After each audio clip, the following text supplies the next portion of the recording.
Hello, my name is Carl the train conductor. Are you ready to learn all about trains? Well, I hope so, because trains are an important part of everyone's life, including yours and mine. In this video, my train buddies and I will be telling you all about trains, how they were invented, how they work, how fast they go, what the different kinds of trains do, train safety, and many other cool things about trains. So, get ready to learn all about trains. All aboard!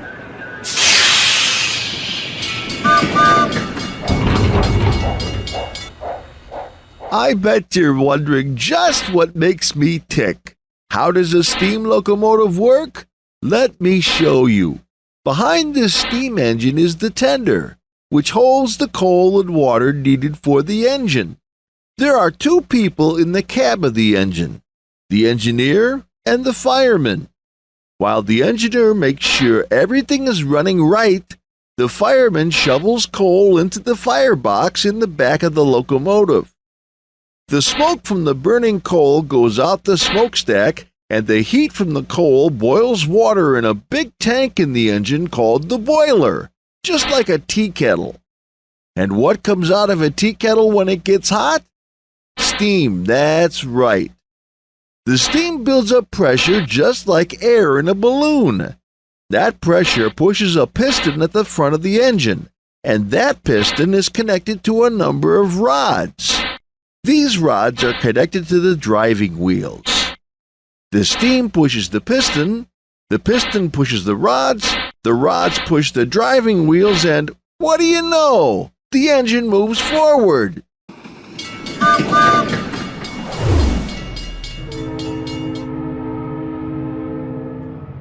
Hey, I'm a diesel locomotive. I don't work the same way that my steam buddy does. Let me show you how a diesel engine works.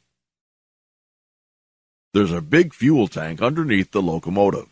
It holds diesel fuel, which is kind of like the gasoline that makes cars run.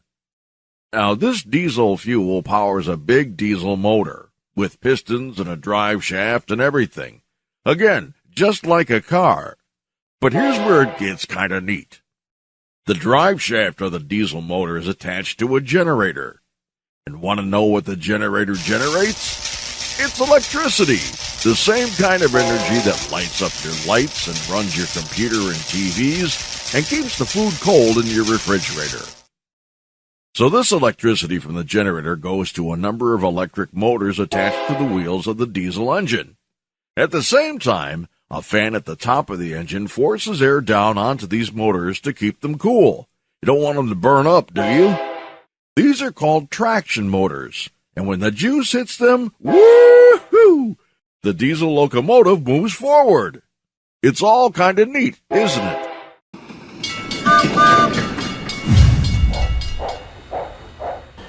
Hi, remember me? I was the guy who showed you what made me tick. But does a steam locomotive run by itself? Of course not. Let me show you how I run.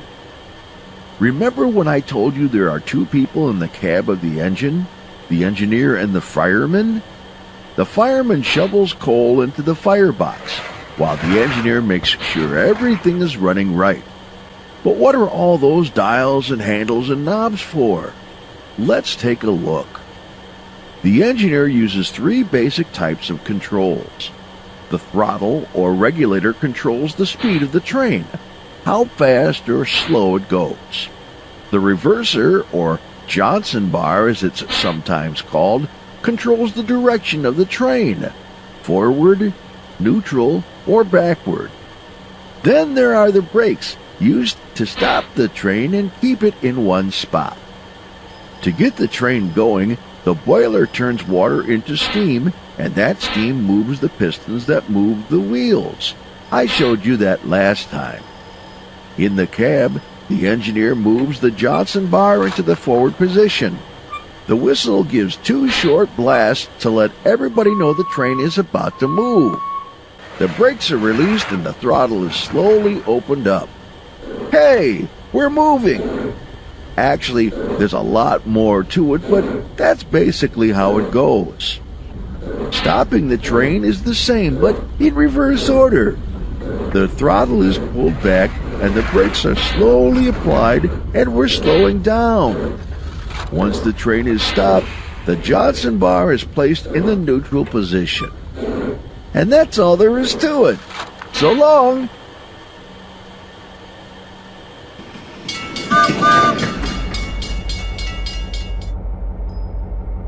Hey, how've you been? I'm the diesel locomotive that runs in a different way than my steam buddy does. I already showed you how a diesel engine created electricity that feeds the motors that move the wheels, but here's how I'm controlled. The engineer is in the cab. Wow, look at all those dials and handles. Now, those dials show things like air pressure for the brakes, how much electricity is being made, and most important, the speed. But there's really only three things the engineer needs to use to make the train move: the brakes, the reverser, and the throttle. The reverser, which controls forward and back, is moved to the forward position. Now, there are a couple of brakes, one for the whole train and one for me, the locomotive. They both are released. The engineer gives 2 short blasts on the horn to let everybody know the train's about to move. The throttle, which has 8 notches, is slowly moved forward. Wow, here we go! To stop the train, everything is reversed. The throttle is slowly lowered, the brakes are applied, both the train brake and the locomotive brake. Once the train comes to a stop, the reverser is placed in neutral. You want to back up? The reverser is put into reverse, the brakes are released, and the engineer gives 3 short blasts on the horn to let everybody know the train is backing up. Then, the throttle is slowly clicked into position. Either direction, this train is on its way.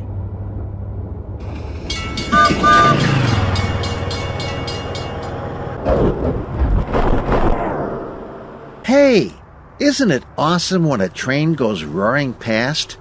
Wow, that train must be flying. Did you ever wonder just how fast that train is going? Wait. Before we talk about speed, maybe we should know what we're talking about. We usually measure speed in miles per hour, or mph. That's how far you can travel in 1 hour. The more miles per hour, the faster your speed. It's like this. When you're traveling in your bus to school, you might be going about 30 miles per hour. That means it would take you 1 hour to drive straight from Philadelphia, Pennsylvania to Trenton, New Jersey.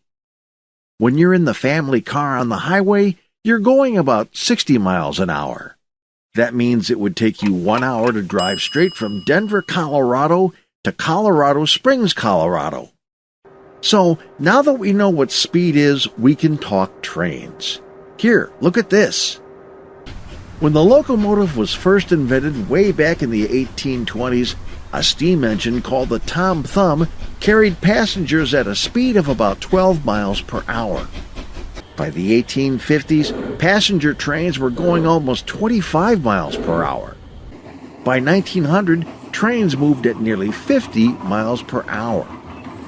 Today, it's important to make sure everyone on the train and around the tracks is safe. So trains have speed limits, just like cars on the streets and highways.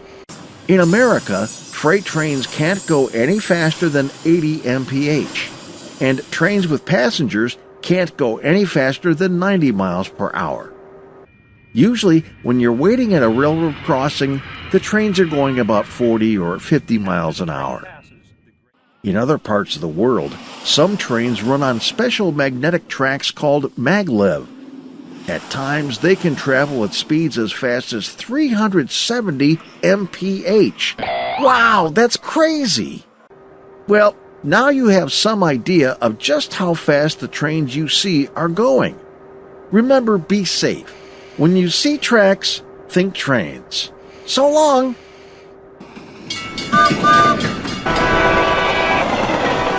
Hi.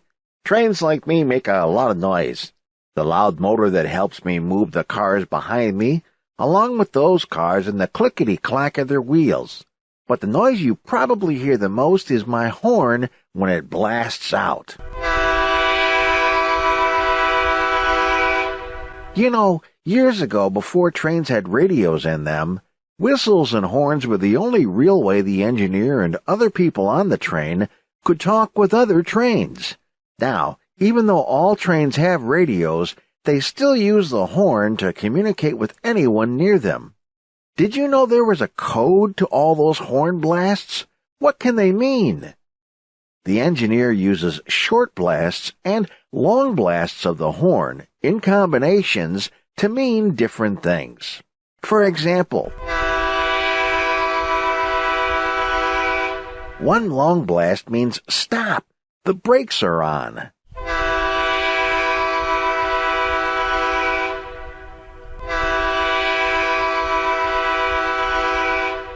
Two longs mean release the brakes and go ahead.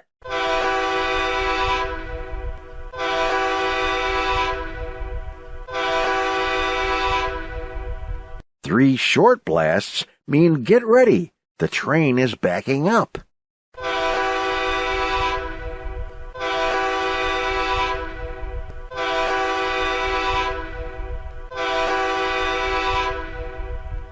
Four shorts mean repeat your signal. I didn't understand.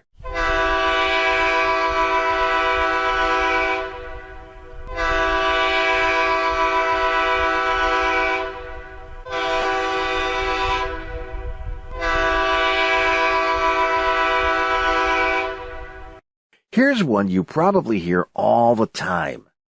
Too long, a short, and a long means the train is approaching a signal crossing, like when the gates are down and you're sitting in the car waiting for the train to go by.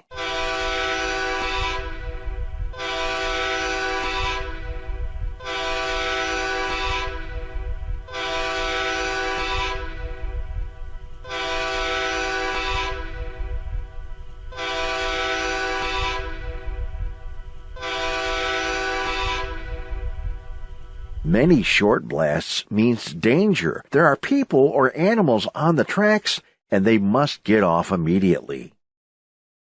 Trains also have a bell that rings when they're getting ready to move, approaching a crossing or a passenger station, when going through a tunnel, or passing another train on the track next to it. So, the next time you see a train and hear the horn, you can tell everyone that you know just what it's saying.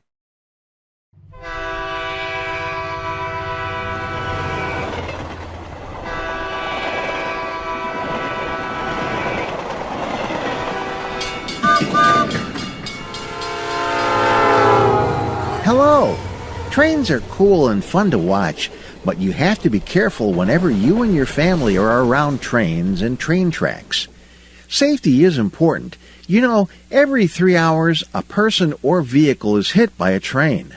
So, when you see tracks, think train.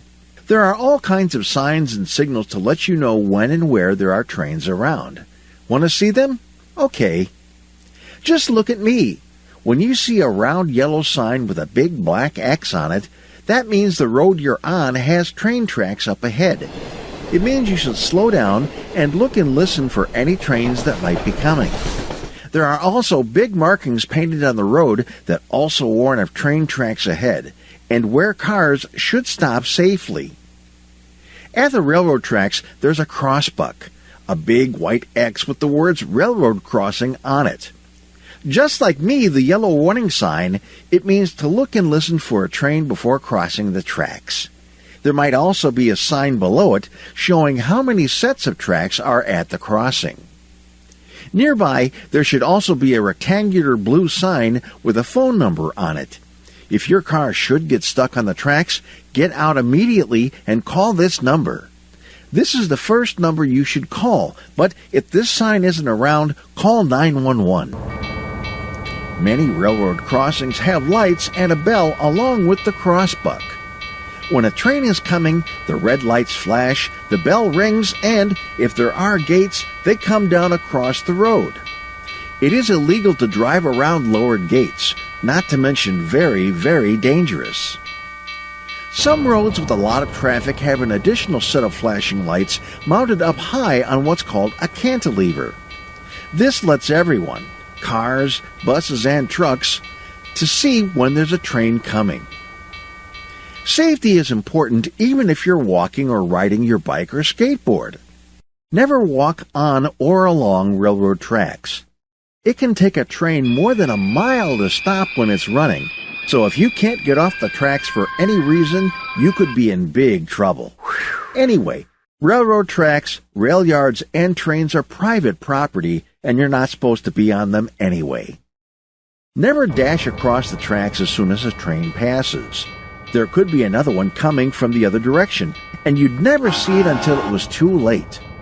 Wait until the gates go up and the lights are off before crossing the tracks. Trains are fun to watch, and they carry people and all sorts of goods all over the country. But being too close to them can be dangerous. So when you see tracks, think train.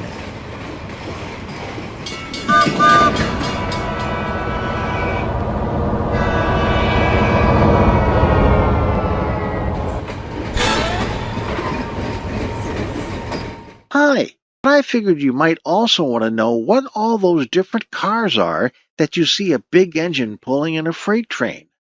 I can show you. Just look. At the front, you've all seen the big diesel engine. It's big and powerful, and it pulls all the cars behind it. And here's what used to pull train cars years ago. It's a steam engine. Instead of a diesel motor, it uses steam to power its big wheels. This is a hopper car. It can be covered or open. Covered hoppers can carry dry foods like sugar, rice, and flour. Open-top hoppers have lots of room to carry coal, gravel, and sand. When they unload a hopper car, doors open underneath to free up the stuff they've been carrying. This is a gondola car. It's open on top and is used to carry thousands of pounds of scrap iron and other raw metals. The gondola can also carry logs, lumber, and other cargo. We've all seen the boxcar.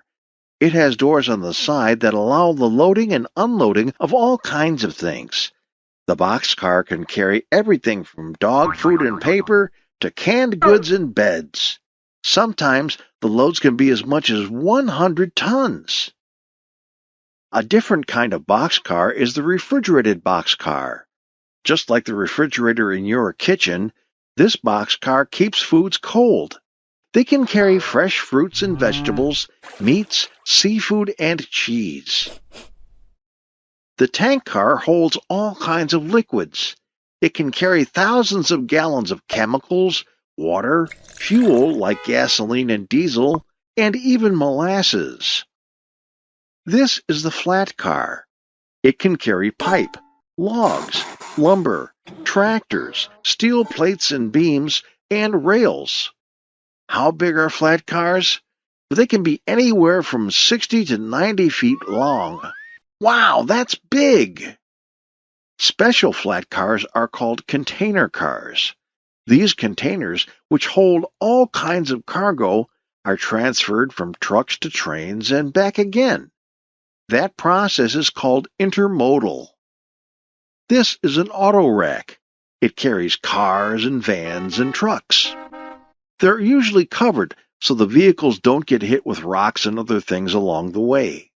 A full auto rack can carry more than 18 vehicles at once. Here's a special car called a center beam. It carries heavy building supplies like lumber, wallboard, and fencing materials. The center beam keeps the materials safe and unbroken along the way. For many years, the last car of a freight train was the caboose. It was kind of a traveling office for people who worked on the moving train. It was also like a home away from home for those workers. There were simple cooking and sleeping facilities, perfect for long trips across the country. Around 1980, technology and computers made a caboose no longer necessary. Instead, a small radio called an EOT, end of train, is attached to the last car and automatically checks things like brake pressure. Well, that's a lot of train cars. But the next time you're watching a train go by, you'll know what each of those cars are and what each one is carrying. Remember, be careful and be safe around trains. So long!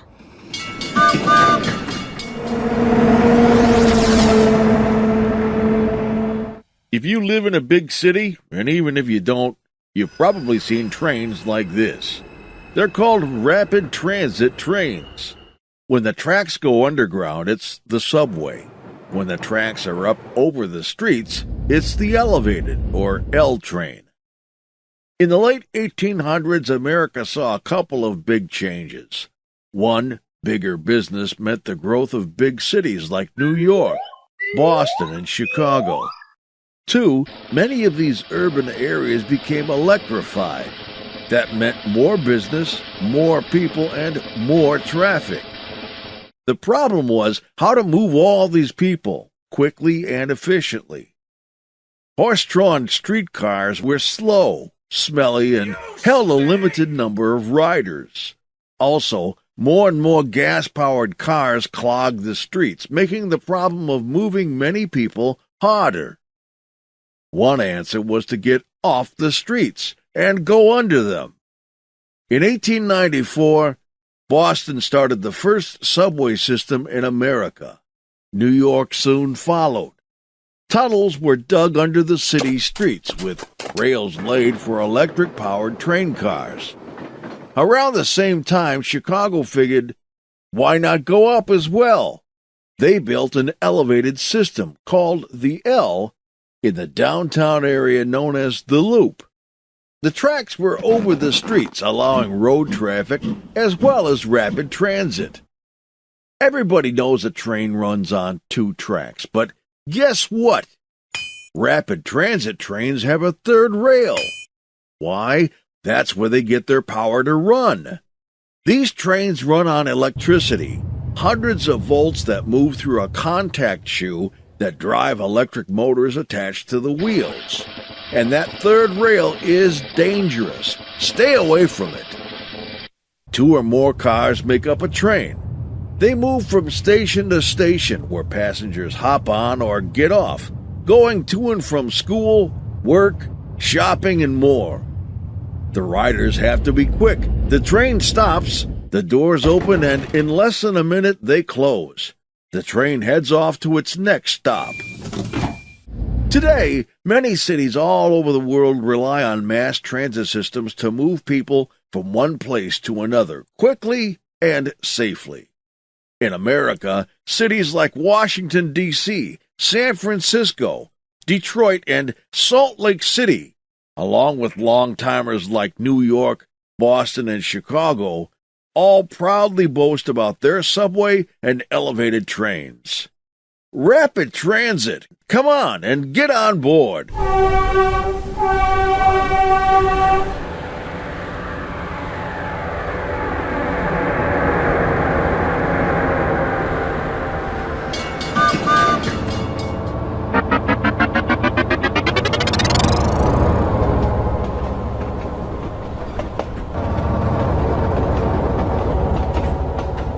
Hi, how are you doing?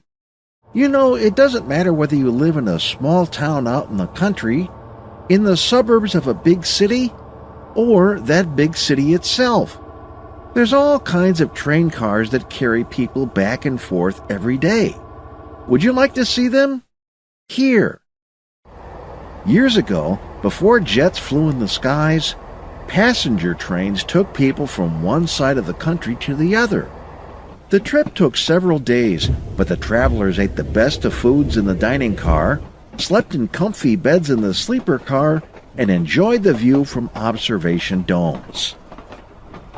Today, a cross-country train trip still takes 3 days, but most likely, the passenger trains you see are taking people on shorter trips from one area of the country to another. These are called regional routes or commuter lines. For example, folks in Central California have Caltrain.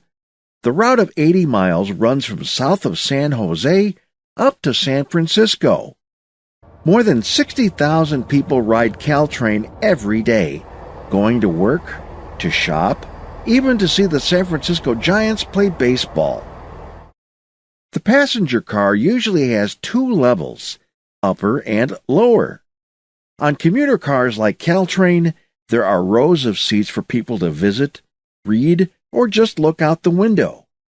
People usually get on through doors in the middle of the car, and you can go from car to car through doors at the end.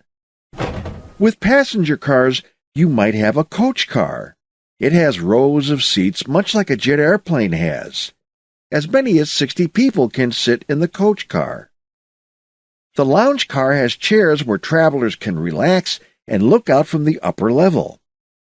The dining car is just like a restaurant on wheels. It has tables where folks can eat and a full kitchen to cook their food. The sleeper car has seats that fold down at night into beds, where people fall asleep to the clicking of the rails. If you haven't done it already, maybe you can take a ride on a passenger car, across the city or across the country. It's a great way to travel. See ya!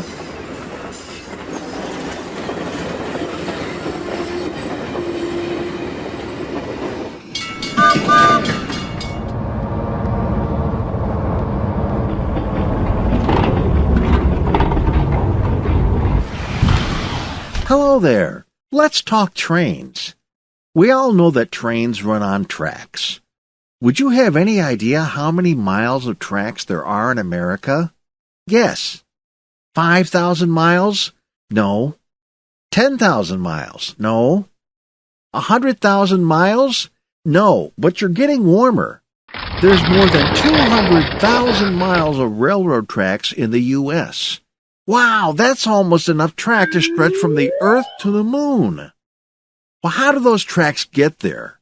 Nobody woke up one morning and poof, the tracks were just there. Somebody had to build them. Here, let's take a look. Usually, a mound of gravel has to be laid first. That's called ballast. Then, wooden or concrete crossbars are put down. They're called ties in America, but they're called sleepers in Europe. Then, steel rails are laid down across the ties and fastened down. It's hard work and takes a lot of time. Back in the 1800s, teams of workers did everything by hand. They would drop the ties on the ballast, then drop the rails down and fasten them with spikes. These men were known as gandy dancers. In the late 1800s, a man named Robert Hurley designed a machine that laid ties first, then laid track. But even with a machine, as many as 25 or more workers were needed to get the job done. Today, machines still do the heavy work. A tractor pulls the first flat car, which lays down the ties at just the right spacing. Then, rails from a second car are fixed onto the ties. As many as 10 ties per minute are laid down, and these huge machines will lay down as much as 1 mile of track in a day. Pretty cool, huh? Machines just like these are used to fix and replace tracks too. So next time you see a train go roaring by, you can tell everyone just how those tracks got there. Remember, be safe. When you see tracks, think trains. See ya!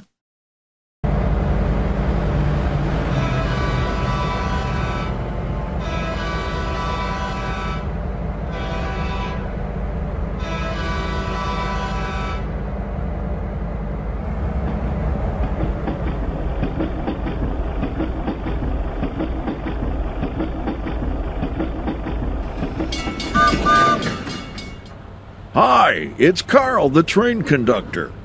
I'd like to tell you all about my job. First, you'll know I'm the conductor by my uniform. I wear a hat and usually have a name badge. My job is to make sure the train runs the right way according to rules, like making sure I'm alert and pay attention to the train when I'm on the job. And I watch for signals along the rails. By using a radio, I keep in touch with the engineer, other conductors, and crew members, and the stations along our route. I also collect everyone's ticket and call out the names of our stops so you won't miss yours. Above all, I make sure everyone on the train and around the train is safe. Being a train conductor is a great job, and I hope to meet you the next time you take a train ride.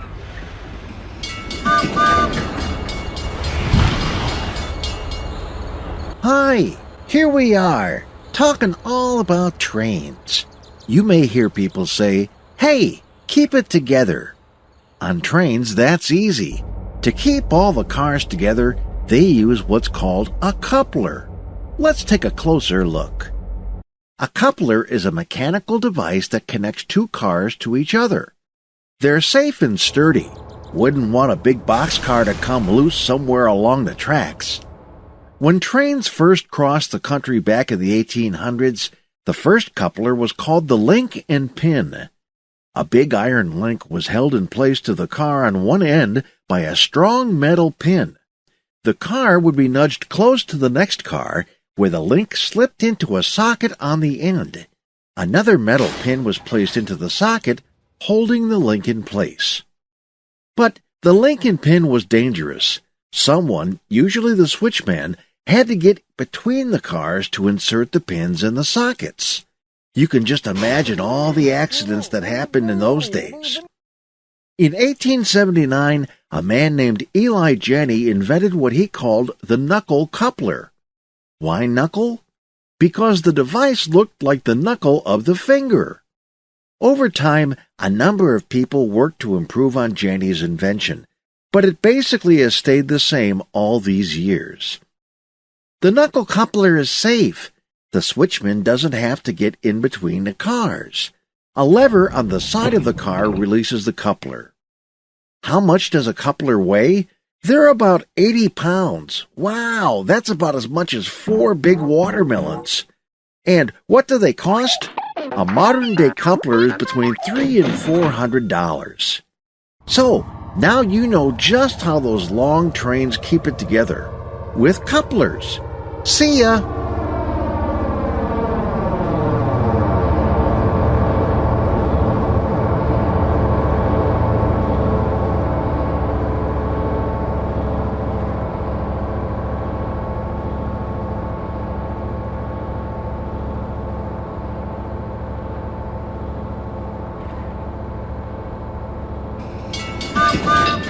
Hello there, I'm Roy. I'm a cable car in the great city of San Francisco, California. Ever wonder how streetcars and cable cars like me run? Just look. Once upon a time, streetcars were found all over the country. As cities grew, people needed a way to get around. Streetcars, also called trolley cars or interurban transit, took folks to work, to shop, or to school. How does the streetcar work? Rails are set into the streets. The streetcar has wheels, like a train, that fit into the rails. Where does the power come from? It's electric. A pole gets power from overhead wires. That power runs an electric motor on each set of wheels. While not every street has rails, the streetcar goes wherever the tracks go. A cable car also runs on tracks, but it's moved in a completely different way. Along with rails in the street, a steel cable is set in a groove. The cable is pulled by big motors in what's called the powerhouse. When I grip the cable, I get pulled in the direction the cable is going. The cable car reaches a turnaround, where it's turned around by hand, and goes in the opposite direction. These San Francisco cable cars have been part of the city for more than 140 years. In fact, cars just like me were made a National Historic Landmark in 1971, joining others like Hoover Dam, Pikes Peak, and the Empire State Building. While you might have to come out to California to ride me or the other cable cars, the streetcar is still around many parts of the country today. Cities like Boston, Cleveland, New Orleans, Philadelphia, Seattle, Atlanta, and many more have them. Streetcars and cable cars are a great way to travel around a town. See if you can find one and hop on.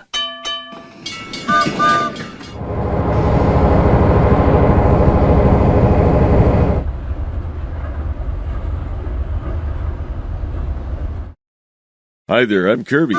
Kirby Caboose. I used to be part of every freight train that ran in America, but not anymore. I got replaced by a little red light. But hey, you can still find me on train layouts and toys all over the place. I'm right there on the end, but you know what they say, save the best for last. That word caboose, it sure is funny. Where do you think it came from? Well, it came from Europe. Back in the 1700s, a caboose was the galley or kitchen on a sailing ship. When trains started crossing the country in the 1800s, the word caboose was given to a small shack on a flat car. That's where food was cooked for the train's crew, just like on the sailing ships. Before long, the caboose was a traveling office for the conductor, brakeman, and flagman who rode the trains. In the 1860s, someone got the idea to add the cupola, a second story, to the top of the caboose. From there, the conductor could see the entire train in front of him. Along with being a kitchen and office, the caboose had sleeping bunks for the long trips through the country. You gotta admit, there were a lot of uses for these cabooses. Around 1980, technology spelled the end for the caboose. Brakemen and flagmen were no longer needed on trains, thanks to electronics and computers. As trains became longer with more cars, the conductor couldn't see all the way to the engine anymore. Instead of the caboose at the end of a train, a blinking red light is now seen. They call it FRED, Flashing Rear End Device, but it sure doesn't look like any Fred I've known. The radio device is also called an EOT, End of Train, and is attached to the last freight car. The engineer gets all the info he needs about the entire train from the EOT. Today, cabooses can be found at railroad museums across the country. Many offer tours that show how trainmen lived and worked many years ago. See if you can check one out. Tell them Kirby Caboose sent you. Bye!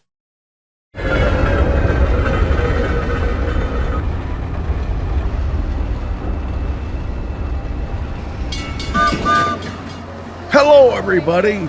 This is Carl the Conductor, thanking you for letting us help you learn all about trains.